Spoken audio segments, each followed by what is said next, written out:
जय श्री कृष्ण। राधे राधे भक्तों, आप सभी को गणगौर पूजा की हार्दिक शुभकामनाएं। माता रानी आप सभी का सुहाग अखंड रखें और आप सभी की मनोकामनाएं पूर्ण करें। इस दिन कुंवारी लड़कियां व विवाहित महिलाएं शिव जी जो कि ईश्वर जी के रूप में रहते हैं और माता पार्वती जी जो कि गोराबाई के रूप में हैं, उनकी पूजा करते हैं और धूप से पानी के छींटे देते हुए गोर गोर गोमती गीत गाती है। माना जाता है कि माता गवर्जा होली के दूसरे दिन अपने पीहर आती है तथा 18 दिनों के बाद ईश्वर भगवान यानी कि भगवान शिव उन्हें फिर लेने के लिए आते हैं। चैत्र शुक्ल तृतीया को उनकी विदाई होती है। भक्तों, आइए अब सुनते हैं इस दिन सुनी जाने वाली माता पार्वती और भगवान शिव की कथा। एक बार भगवान शंकर तथा पार्वती जी नारद जी के साथ भ्रमण को निकली। चलते चलते वे चैत्र शुक्ल तृतीया के दिन एक गांव में पहुंच गए। उनके आगमन का समाचार सुनकर गांव की श्रेष्ठ कुलीन स्त्रियां उनके स्वागत के लिए स्वादिष्ट भोजन बनाने लगी। भोजन बनाते बनाते उन्हें काफी विलंब हो गया, किंतु साधारण कुल की स्त्रियां श्रेष्ठ कुल की स्त्रियों से पहले ही थालियों में हल्दी तथा अक्षत लेकर पूजन हेतु पहुंच गई।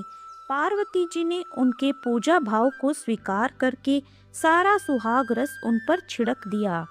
वे अटल सुहाग प्राप्ति का वरदान पाकर लौटी। तत्पश्चात उच्च कुल की स्त्रियां अनेक प्रकार के पकवान लेकर गौरी जी तथा शंकर जी की पूजा करने पहुंची। सोने चांदी से निर्मित उनकी थालियों में विभिन्न प्रकार के पदार्थ थे।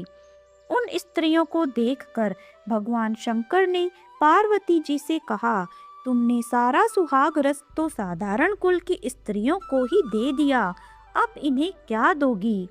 पार्वती जी ने उत्तर दिया, प्राणनाथ आप इसकी चिंता मत कीजिए, मैं इन्हें भी सुहाग दूंगी।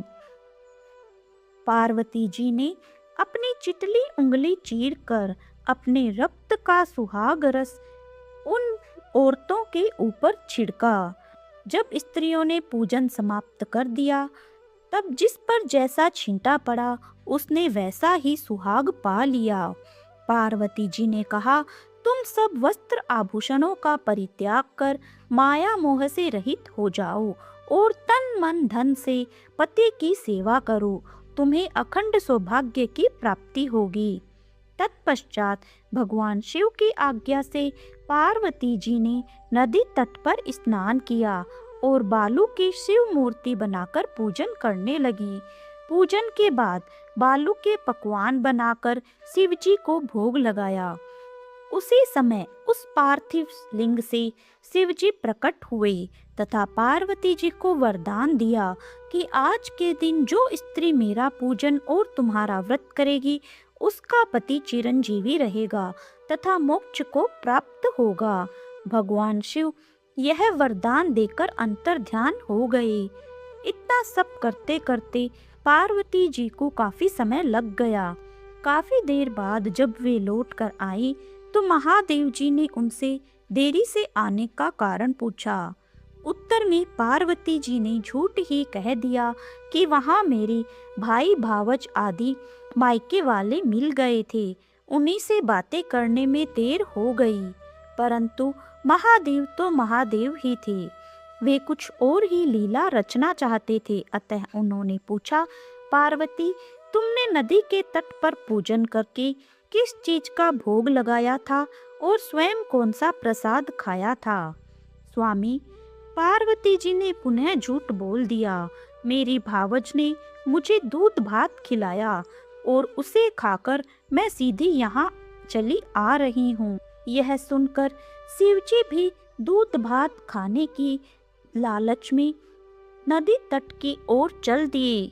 पार्वती जी दुविधा में पड़ गई। उन्होंने मौन भाव से भगवान भोले शंकर का ही ध्यान किया और प्रार्थना की कि हे भगवान, यदि मैं आपकी अनन्य दासी हूँ तो आप इस समय मेरी लाज रखिए।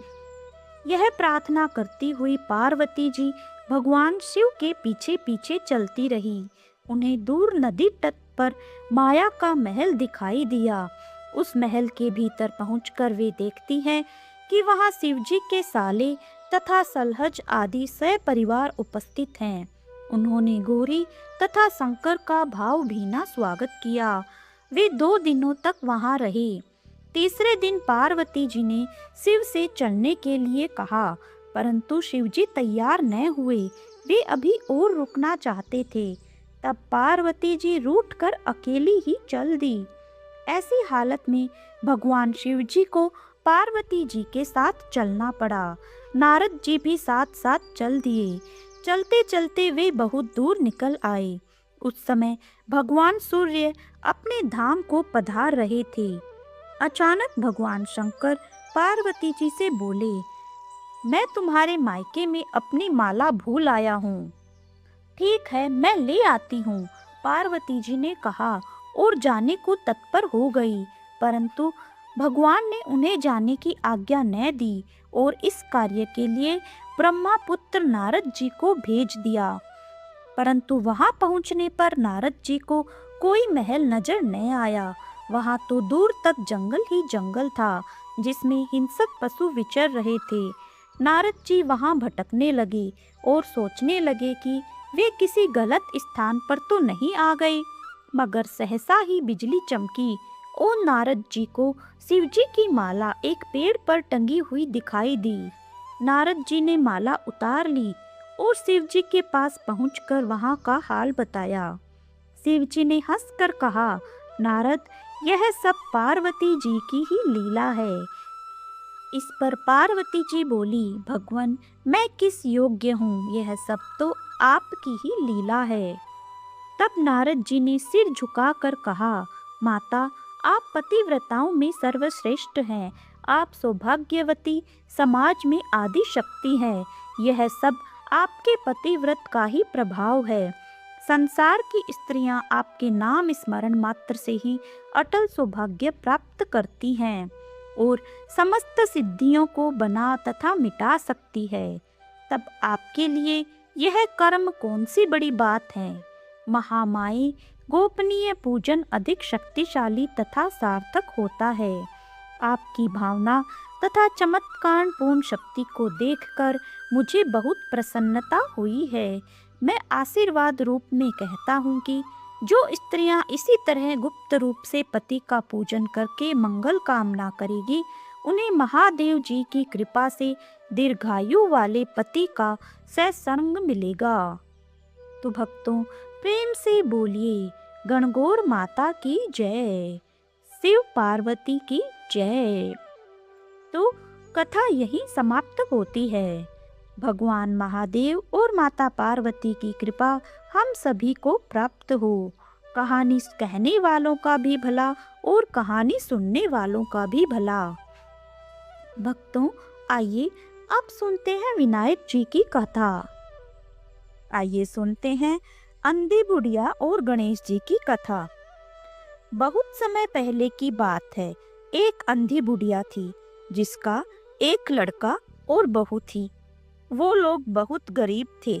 वह अंधी बुढ़िया रोजाना गणेश जी की पूजा किया करती थी। गणेश जी उस बुढ़िया से प्रसन्न होकर एक दिन साक्षात सन्मुख आकर कहते हैं कि मैं आपकी पूजा से प्रसन्न हूँ। आपको जो वर मांगना है वो मांग लें। बुढ़िया कहती है, मुझे मांगना नहीं आता, तो कैसे और क्या मांगूं? तब गणेश जी बोले कि अपने बहू बेटे से पूछकर मांग लो। तब बुढ़िया ने अपने पुत्र और वधू से पूछा, तो बेटा बोला कि धन मांग लो। बहू ने कहा पोता मांग लो। तब बुढ़िया ने सोचा कि ये तो अपने मतलब की बात कर रहे हैं। फिर बुढ़िया ने पड़ोसियों से पूछा, तो पड़ोसियों ने कहा कि बुढ़िया, तेरी थोड़ी सी जिंदगी बची है, क्यों मांगे धन और पोता? तू तो केवल अपने नेत्र मांग ले, जिससे तेरी जो जिंदगी बची है बाकी की वो सुख से व्यतीत हो जाए। उस बुढ़िया ने बेटे और बहू और पड़ोसियों की बात सुनकर घर में आकर खूब सोचा कि क्यों ना ऐसी चीज मांगो जिससे बेटा, बहू और मेरा सबका ही भला हो। जब दूसरे दिन गणेश जी आए और बोले, आपको क्या मांगना है, कृपया बताइए। हमारा वचन है, जो मांगोगी वो पाओगी। गणेश जी के वचन सुनकर बुढ़िया बोली, हे महाराज, यदि आप प्रसन्न हैं तो मुझे 9 करोड़ की माया दे, निरोगी काया दे, अमर सुहाग दे, सोने के कटोरे में पोते को दूध पीता देखूं, समस्त परिवार को सुख दे, फिर अंत में मोक्ष दे। बुढ़िया की बात सुनकर गणेश जी बोले, बुढ़िया माई, तूने तो मुझे ठग लिया। खैर, जो कुछ तूने मांग लिया है वह सभी तुझे मिलेगा। यूं कहकर गणेश जी अंतर्ध्यान हो गए। हे गणेश जी महाराज, जैसे बुढ़िया माई को जो मांगा सब दे दिया, वैसे सब किसी को देना और हमको भी देना। बोलो गणेश जी महाराज की जय। तो भक्तों, यह थी आज की वीडियो को पूरा देखने के लिए धन्यवाद। कृपया वीडियो को लाइक एंड शेयर करें। अगर आप हमारे चैनल पर नए हैं तो इसे सब्सक्राइब भी जरूर कर लें, क्योंकि हम आपके लिए ऐसे ही धार्मिक कथाएं और जानकारियां लेकर आते हैं। कमेंट में अपने विचार भी बताएं। अगर आप हमें फेसबुक पर देख रहे हैं तो पेज को फॉलो भी अवश्य कर लें। तो मिलते हैं अगले वीडियो में। जय श्री कृष्णा, राधे राधे।